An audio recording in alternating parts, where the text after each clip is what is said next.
So, hello, welcome back to the Champ.ie podcast as we look ahead to the Arc de Triomphe. And once again, I suppose I'm joined by Mr. Mike Vince, SIS commentator, a man who's been in red hot form of the Champ.ie podcast in recent weeks, and a return for ABW ahead of the jumps. Andrew Blair White, great to have you back on the podcast. Ronan Groom, of course, is out for his run and forgot about the podcast.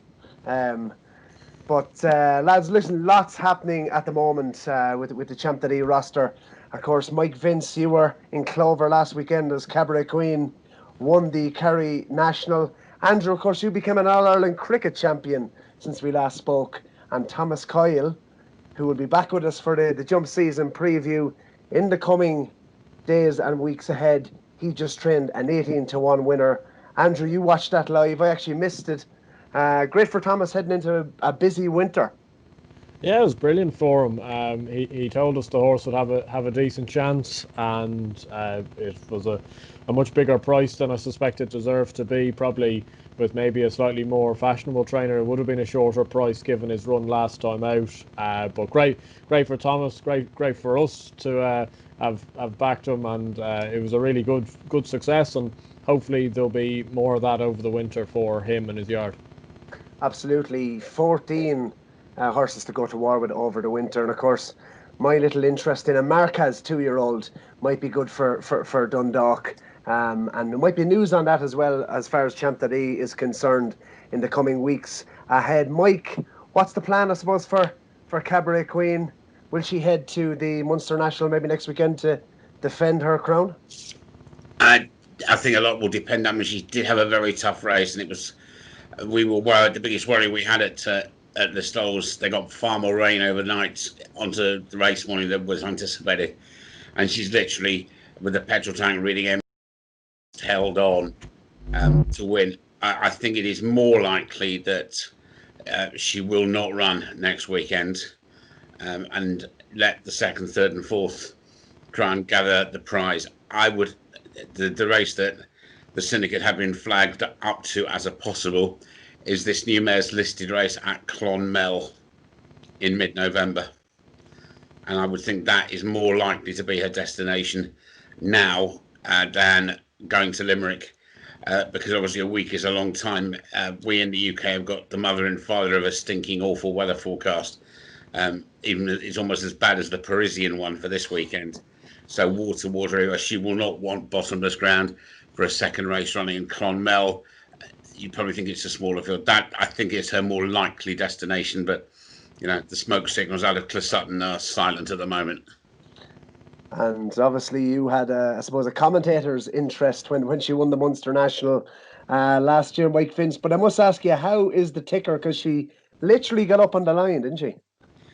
No, I mean she just held on as Dennis Hogan and JJ Slevin came to call, and I mean one or two people.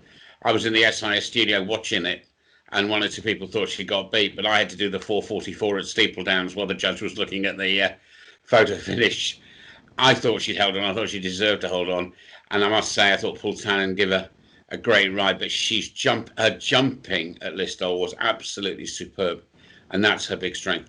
We were on course. We hoped for a Grand National run last year, when obviously it all went wrong for everybody with COVID. It's hard to know what's going to happen, but I'd love to go to Aintree with her. I think she'd love the fences, and her front running style might just suit the place. But that's a long way away. The training fees are paid for this year. Let's put it that way. So we've got a free go for the next 6 months. But as I say, I think Clonmel will be next. And speaking of commentary, Andrew Blair White, I believe you made your commentary debut in rugby. Has Jerry Hannon, I suppose, anything to worry about in the coming? No, I'd say years? I'd say Jerry's sitting pretty easy in his commentary box at the moment. It was good to get a gig with HBV Studios doing the local energy series game in St Mary's. It's a club not that far from me. It was great to get a go, and hopefully we'll be doing that for the rest of the winter, doing a bit of rugby commentary here and there. So broadening my horizons from just horse racing. bigger and brighter things ahead for Andrew Blair White, lads. We're here to talk about the Arc. I'll give you a quick show of betting as it stands. Of course, the news broke this morning that Love has sidestepped the event. Listen, the John Gosden duo head the market at the moment. Enable, of course, the Queen, as they call her in Great Britain, she's 5-4 favourite. Stradivarius 13-2. Satsas basically is 8-1. In Swoop 9-1. Andrew Blair White, your old flame mogul, is 11-1. Persian King 12-1, and it is 14-1. The rest. Michael, I'll come to you. I suppose. What was your thoughts on? I know Ronan Groom was pretty vocal. I was going to ask Ronan just about. He's pretty vocal about her not taking her chance. What was your views on that? And I suppose, where do you stand on Enable? Have you something maybe to topple her this year? Well, I'm not surprised Love isn't going. Her action wouldn't have suited it, and it is going to be an absolute bog. It's probably going to be even wetter than it was last year.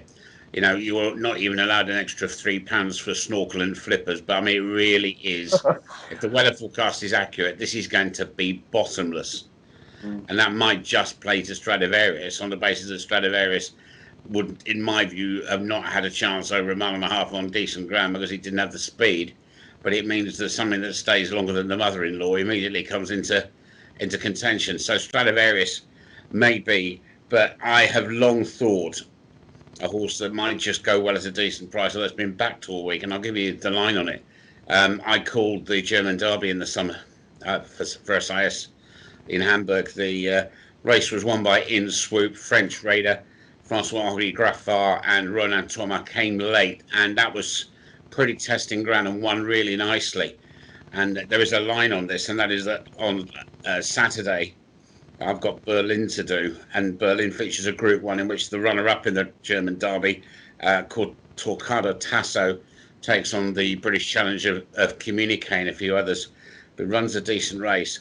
It'll confirm my view that was an above-average German Derby. Now, he's drawn in stall 1 in Swoop, but I think he might go well at a decent price. But I also, way back in July, talked to Aidan O'Brien about Mogul. And he said that he was a horse that was taking so long to get fit, and he probably was still not fit after 2 runs. Came good last time, Ryan Moore on board. If he goes in the ground, I think he is a major player. I think Enable is going to have to produce an even better performance than to win the last 2 arcs, because it is all stacked up against her. Stradivarius is drawn in stall 14. I think they have Mass on a Sunday in stall 15. I mean, drawn halfway to church. But if anybody can get out of that mess, it's Olivier Pellier. But I am in Swoop each way with great deal of respect for Mogul against Enable. Interesting. Andrew Blair White, I suppose he eventually got Mogul to win a race. Does he come into the equation here? I suppose ground maybe against him. Yeah, it's very hard to know. I've been a vast Mogul backer for my sins all year. I've backed him in every single race, to not much reward, to be honest. If I'm being honest, would I probably back him again on Sunday? Yes, I probably will. I don't think, though, it kind of wouldn't surprise me if he ran a nice race, but it's very hard to know with him and Japan this year. I know they're brothers, and they've both been just so hot and cold. You think you're getting the right side of them, and then they'll produce a stinker, and then they'll produce a decent run to get your hopes back up.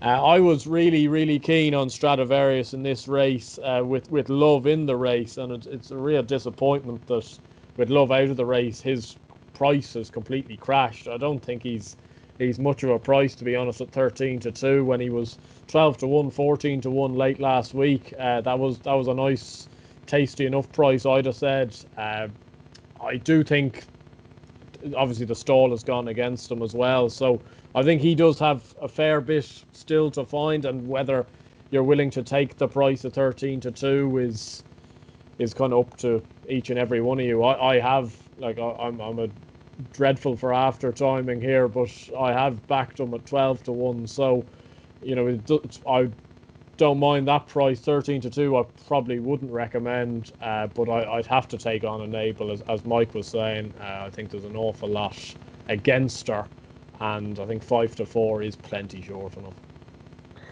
Yeah, I have to agree with John and Abel. And I thought the way we were going there was going to be a full house on Stradivarius, but of course Mike got lost in Germany along the way.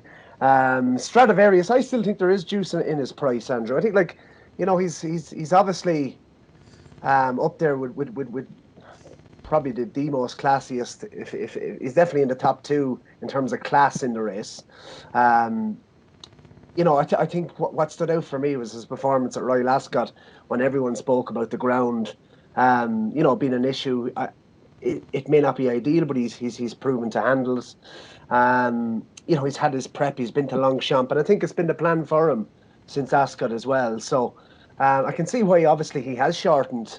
You know, support for him before Love was taken out, but now that she's gone, I'm just looking down to the field.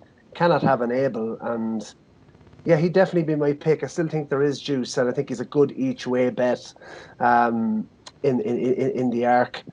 I suppose he eventually might get his day to play with the fillies. Would he retire after this if he wins, do you think?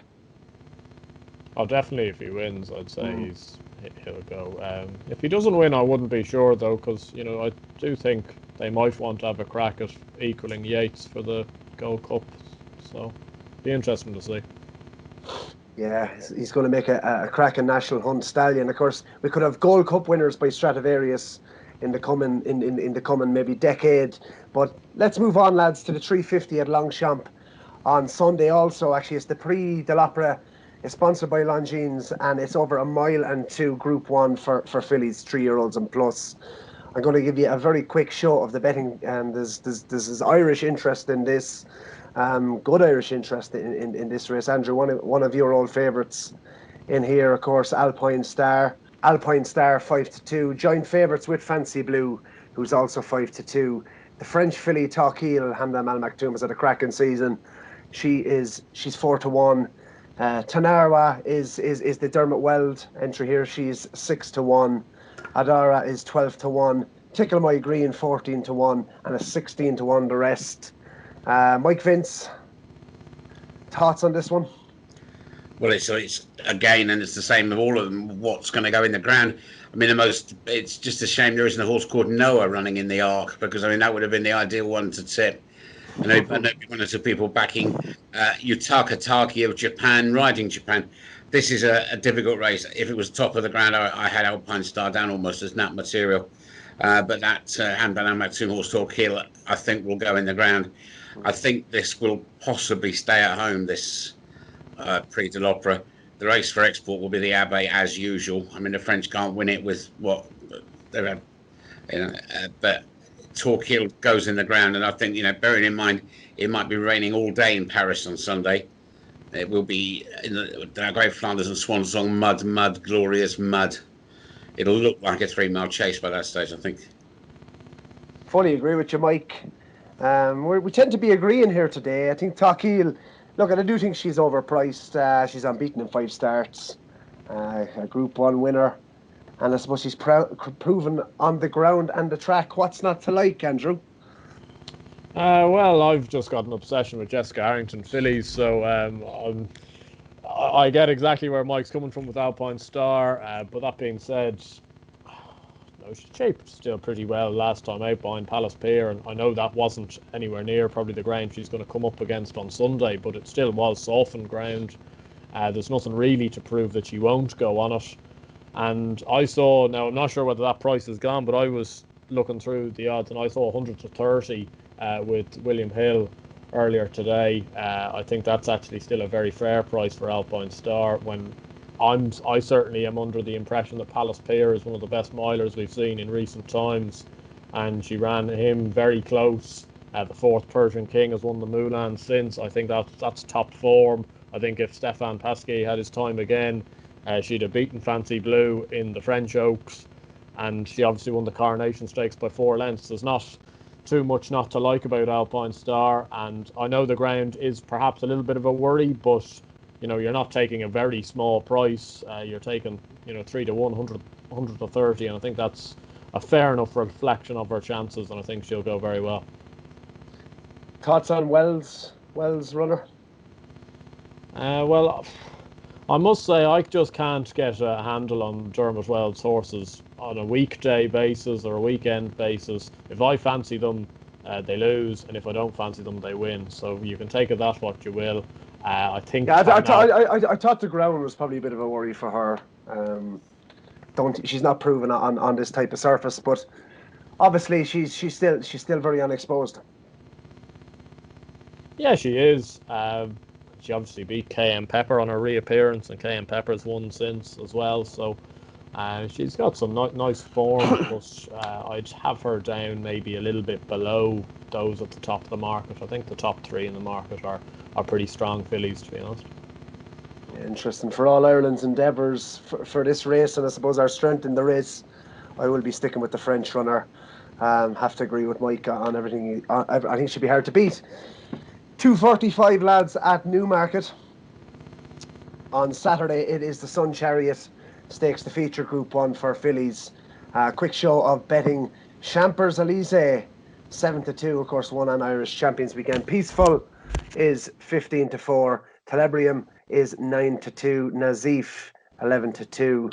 Voracious is 7-1. Half Light is 10-1. Bilsdenbrook 10-1, and it's 14-1.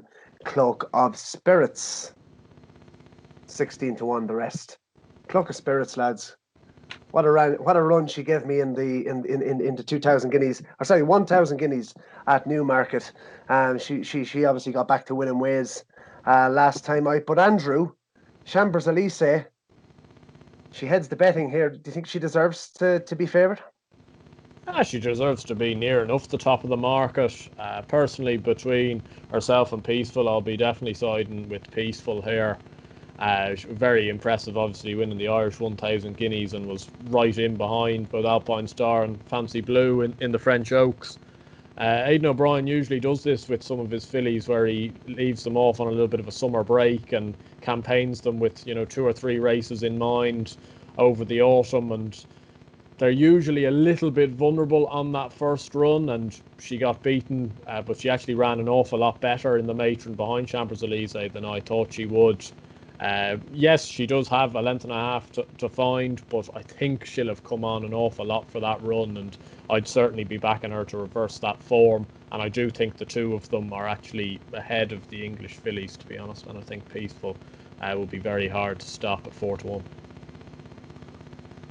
Interesting, Mike. I think I like the favourite. She's handled conditions before. Obviously, she was well supported at Galway, and impressive at Gowran before winning an Irish Champions weekends. Would she? Is there anything else that's? What do you fancy in the race? I thought she had a hard race at Leopardstown, and I'm surprised that they didn't just draw stumps for the season, because she owes them nothing. And are they going to the well once too often is what's in the back of my mind here. Bearing in mind it will be really testing, and when Newmarket comes up testing, it really does. There's a fascinating runner in here. I'm not suggesting for a moment it'll win, but I'm fascinated by Rafe Beckett and this Feliciana de Vega, who was one of the 4 horses that he had win for him on Future Champions Day, 51 weeks ago at Newmarket. Hasn't run since, and returns in a Group 1. And the way the Beckett horses are running, she might be one that will go well at a decent price, and she ought to like the ground. And one that they've talked about a lot around Newmarket, won a listed race. It's a big step up here, is the Sir Michael Stout runner Voracious. Did everything asked at Newmarket, carries the Cheveley Park colours on seasonal debut, and I think is quite capable of stepping up. But certainly you ignore Peaceful at your peril. Bearing in mind, of course, Aidan's got a yardstick. The 1,000 guineas was all about one horse, and what happened in behind there was almost irrelevant, because Love had us all reaching with the superlatives book. I'm going to chance here Feliciana de Vega each way. There's something in my mind, the way the Beckett horses are running at the moment, I'm thinking he could have found us something nice and soft and easy to come back with. Why is he going straight in a Group 1? I think you're a bit of a Ralph Beckett fan, Mike Vince. It's not the first time you've put up a Ralph Beckett horse at a big price on the Champ.ie podcast. Lads, it's just a case really of you sometimes look at why a particular horse is running in particular races. This is a very, very interesting piece of placing to come straight for a Group 1, whereas there are other races around that are not quite, say, of Group 1 stature, but to come straight in off a year off to run in it, I find that fascinating. Yeah, interesting what you said about Champs-Élysées going to the well, I suppose, as well. Maybe it will be one step too far for her this season. I just think when a filly improves like she has, I can see why she's favoured, and I probably would side with her just in this one. The danger, I think, is Terrabellum. I think she's a consistent sort. Lads, just around the grounds on the flat, I suppose, at Longchamp and Newmarket, before we come on to the glorious Gowran Park. We have, of course, at Longchamp, the Prix Marcel Boussiac. Excuse my French now, Andrew. Prix de la Forêt, Prix de l'Abbé, of course, Potash lines up there, one of your old flames. Cumberland Lodge Stakes. Is there anything, I suppose, around the grounds, Longchamp or Newmarket? Mike Vince, do you know what? We'll start with you. Well, yeah, I've actually also looked at Ascot and Redcar, which are also, if you are on the main ITV channel this weekend. And I'll just mention one thing at Newmarket. I think the first race at Newmarket is not on the telly, but there are 3 horses I've had some quite decent words about. They're all newcomers. Watch out for Bolshoi Ballet for Doyle. There's also Move in Time for Roger Varian and Mystical Dawn of Godolphin. Whatever wins that race certainly is going to go straight in the ones to follow. And Redcar, of course, have got their big 2-year-old race. There's 23 runners, and Shank 2-1, who was a winner at the Curragh for Paul Hannigan and Richard Fahey, I think will probably win it. And also Ascot, 2 big handicaps, Ascot big money handicaps. And for me, I'm fascinated that Adam Kirby, with 2 in the race for Clive Cox, goes with River Nymph in the 3:05 horse that's on a hat trick. But I think I'm probably mention that name to you at the end of the programme if you get where I'm going.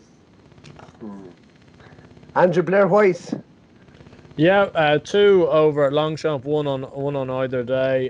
The 135 on the Saturday is mile 2, Group 2 race. Won't bother trying to pronounce the French name of the race, but I really quite like Patrick Sarsfield in this race for Joseph O'Brien. Frankie Dettori's booked. Just blatantly didn't stay a mile 4 at Leopardstown on Champions Weekend. He's won on very soft ground at the back end of last year at the Curragh. Really improving type of horse this year. Was 3rd in a very good German Group 1 behind Barney Roy this year as well, over 10 furlongs. I think the return to 10 furlongs will suit him very well. I think he's 9-2. That's a fair enough price. And then in the Foray on Sunday, a horse that I was very fortunate to win on Champions Weekend is Safe Voyage for the John Quinn team. He was 4th in the race last year, handling conditions, and was 3rd in the QE2 after that. He won the Boomerang Mile, beating Sinawan, who was, I think, quietly fancied by a lot of shrewd heads on Champions Weekend. He's a really honest horse over 7 furlongs, wins an awful lot of races, and I think he'll run a very good race. Very good. Now, announcement on the Champ.ie podcast.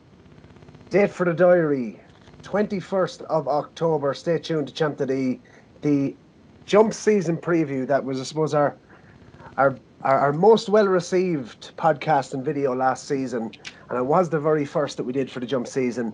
That will be, I suppose, on the 21st of October. So stay tuned.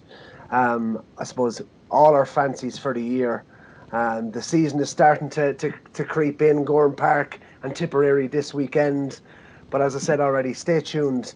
Put that date in your diary, the 21st of October. Big and exciting things to come on the Champ.ie podcast. So stay tuned for more there. But I suppose we'll give a little teaser this weekend, Andrew Blair White. Let's get this straight, actually, because I know San Ra was your selection for the champion hurdle next year. That's a little teaser, I suppose, of what's to come. What price did you put him up at, Andrew? 25. 25 to 1. And I have to. He's still readily 20 to 1 is very much available. But I think he does have a chance, yeah. And of course he runs at Tipperary at 135 in the horse and jockey I suppose hotel hurdle. You'd be expecting him to win, would you?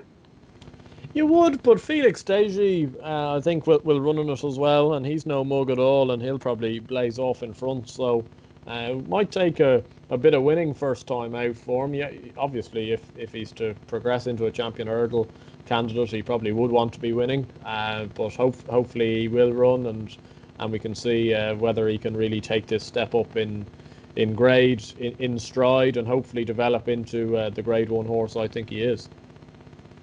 In terms of San Ra, do you think he can? Obviously, you've put him up, but do you still back yourself that he can step up and I suppose put himself right in the frame for to be a champion hurdle contender? Yeah, well, he won the county hurdle with bags in hand, and obviously Aramon has done nothing but frank the form over the summer, and he absolutely destroyed Aramon that day. He's around a stone or 20 pounds to find with the top champion hurdlers, but he's only ran I think only twice in Ireland and once at Cheltenham, so he's got heaps of improvement to come from him, I'd have thought. JP loves having a 2-mile hurdler in all these big races like the Matchison Hurdle, the Irish Champion Hurdle. He's got no horse at the moment that fits that bill at the moment, so therefore that's why I believe they'll keep Sanwa over hurdles, and hopefully he can really pay his way. I just think still the 2-mile champion hurdle division in Ireland will still be quite weak. Abracadabras is there's an opportunity there for him to come and, I says, put himself in the mix. But Aramon, as I said, frank the form. I thought he was mightily impressive in of course in the Galway hurdle. Mike Vince, what's your thoughts on San Ra? Yeah, I couldn't agree more with what Andrew's been saying. And clearly, Willie Mullins is the ultimate yardstick in terms of champion hurdles because he knows exactly what it takes to win one. Making quite an early start to the season is interesting because often, you would expect them to perhaps have one run, perhaps late October, early November, and then off you go to Leopardstown at Christmas when things start to unravel. So if he does turn up, it's interesting that he's going to turn up this early. I'll throw a couple at you for the weekend if you want them. I was really impressed with Annexation of Henry de Bromhead's at Navan. Only won a maiden hurdle, and he's in the opening race on Sunday at Tipperary. And I think that if that it's a 4-year-old, but he's getting a lot of weight. Jump for fun. Mr. Mullins has got 2, and Gordon's got the very man who's got to give an enormous amount of weight. And also, interesting that Saturday Gowran, this champion chase, the storyteller, if he jumps, he'll go close. But it'll be very interesting, I think, to see the Arkle winner put the kettle on. Because Put the Kettle On won the Arkle. Come on, tell me who rode it. Aidan Coleman. Correct, well done. A lot of people would forget that because he jumped in the Arkle and others didn't. And in what might be a very informative race, be interesting to see him against the storyteller. And I think the same, Mr. de Bromhead could have a very good weekend. Little birdie told me a week ago, put the kettle on runs at Gowran, don't forget her. So you'd be expecting her, I think, Andrew.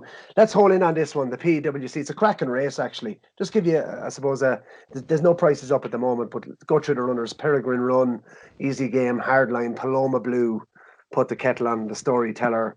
Would you agree with me and Mike would Put the Kettle On? I think she's got a great chance.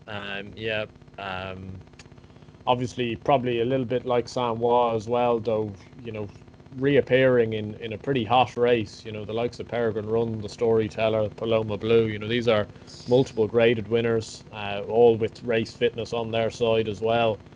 If the ground wasn't too bad, now I'm not sure what the it's good at the moment. It's good at the moment, so I think the ground is expected to be good. Only going to go one way, though, isn't it? Yeah, exactly. I wouldn't want, if it was to somewhat stay that way, I still think Peregrine Run would be very hard beat in this race, actually.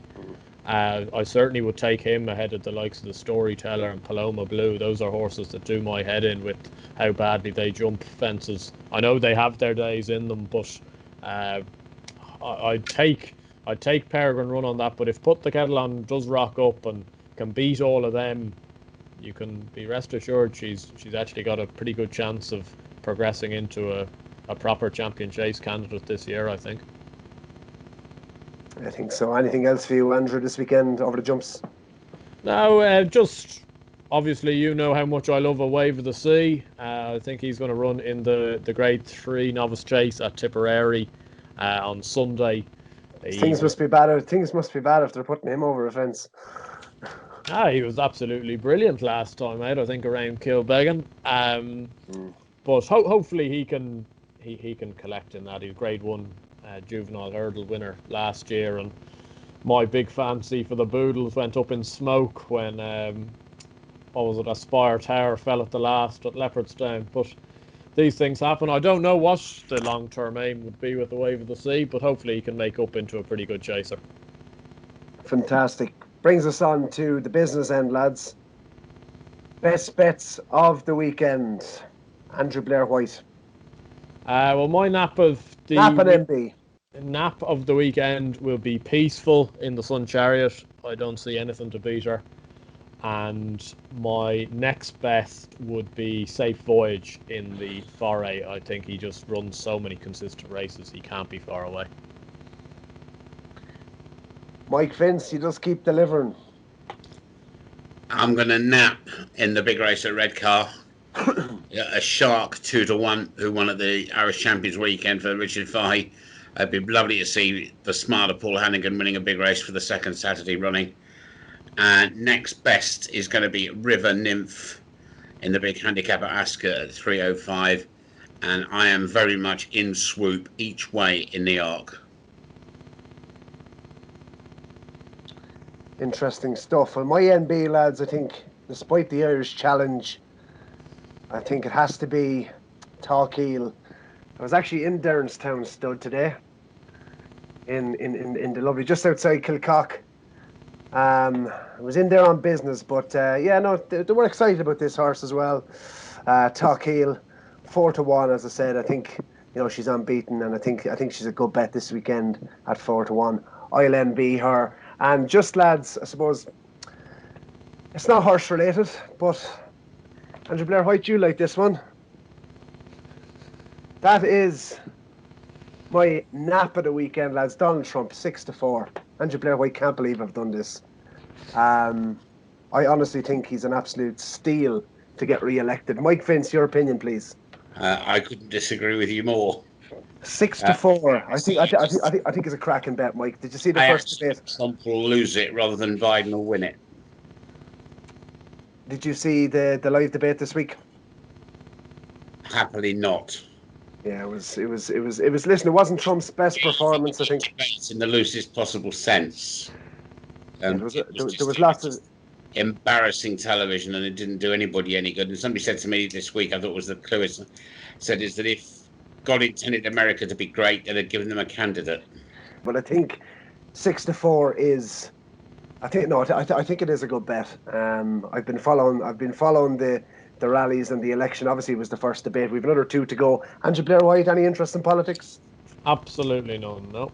Absolutely none, lads. That concludes the Champ.ie podcast for another week.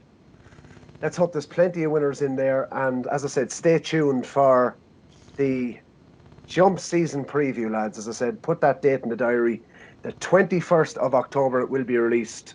And just a little, for guys who have been following the podcast, just a little clip with Thomas Coyle, who trained an 18-1 winner today. Congratulations as well from all of us to Thomas, an 18-1 winner at Clonmel, Rolling Revenge. I think he said a little break now is needed, and he's a couple of winter horses that he is looking forward to. And we're hoping to get down to the yard to do a stable feature with Thomas as well ahead of the winter jump. We're joined on the line by the Batterstown duo, of course, Thomas Coyle, regular on the Champ.ie podcast, and cousin Cathal McCormack, who rode Rolling Revenge for Thomas. 18-1 winner, lads, today at Clonmel. Congratulations to you both. Cheers, thanks, Barry. Yeah, no, he done it well. We're delighted. Look, he probably wasn't that much of a surprise, even though he was 18-1. He ran well the last day, and look, he done it well today, and it was great, to be honest. Fantastic feeling, I'd say. Thomas, Well, he's having a 7 start from you since he joined Martin Brazel. Did it take you a while, I suppose, to get to the bottom of him? 3 runs this season is good ground to take. It was a big help again today. Yeah, look, good ground is vital to him. It took us probably a little while to get used to him. We bought him first initially to go point to point for Cahill, to get him going and have a nice horse to be riding. He probably just doesn't stay 3 mile, which it took a few runs to find out. But look, today the trip on the track plus the ground was the key to him, and he's done it well there today. And I personally, I actually didn't see it live, Thomas, but I heard Kevin O'Ryan calling you over for an interview. Were you on Racing TV? No, I ran by him. So I did. I left that up to Cahill. He needs to let the young lad have his little limelight there. So I did. You escaped that one. Cahill, second winner, I believe it, on the track. Breezy Bull, of course, gave you a winner for Eddie Cawley midway through the summer. And this fella today, I think, was your first winner over fences on the track. Am I right? Yeah, first winner on the track over fences. He's a credit to himself, jumping around. He jumps like a buck. He's great to ride. He pinged the last 2 anyway, didn't he? Oh, the faster you go, the better he jumps. He jumps unbelievable, so he does.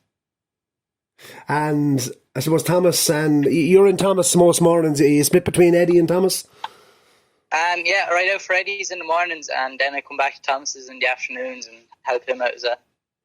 Fantastic. And the start of big things, Carl, and just back to you, Thomas. Just regarding, I suppose, the winter, obviously we're coming into it now. Will we see Roland Revenge maybe one more time this season, or what's the plan? Yeah, look, we'll keep him in for another couple of weeks and see what October brings weather-wise. Look, he's fit.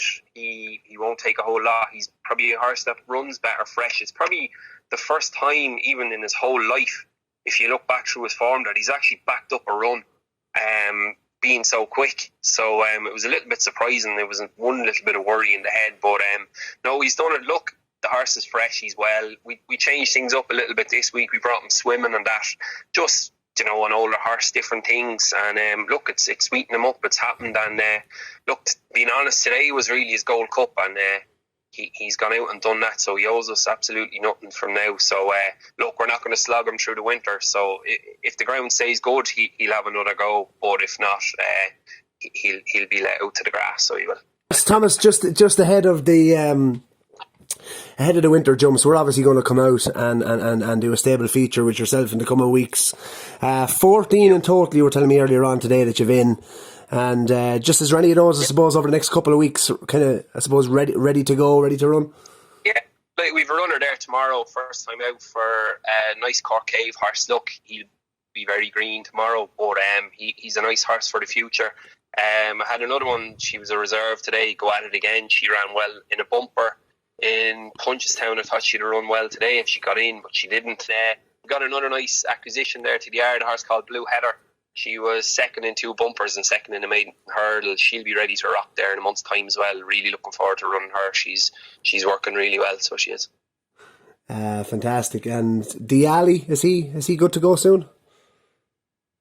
Yeah, he's 2 or 3 weeks time. So yeah, look, he ran the last time. The ground was probably a bit quick. So look, he's a proper winter horse. So we'll see as the winter goes on. We'll see him more to the fore. So we will. So looking forward to him as well. Exciting times. We're going to have to rope Cahill McCormack into this Champ.ie podcast now pretty soon. To I suppose he's the man now taking all the credit after today. Thomas.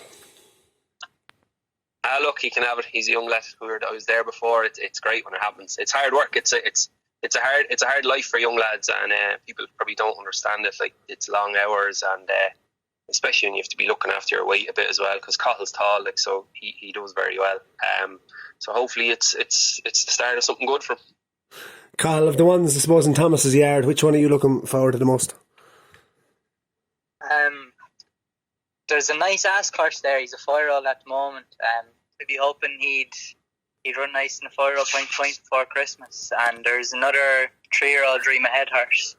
He's only a young horse there. He'll hopefully run next year in the bumper, 4-year-old bumper. He's a very nice horse to look forward to too. Well, it's been a pleasure once again, lads. We'll be back next week, I reckon, for another podcast, and then the jumps preview as well. So stay safe, and Andrew, I want your opinion on the US election next time we have you on. Okay, will do. I'll do my research.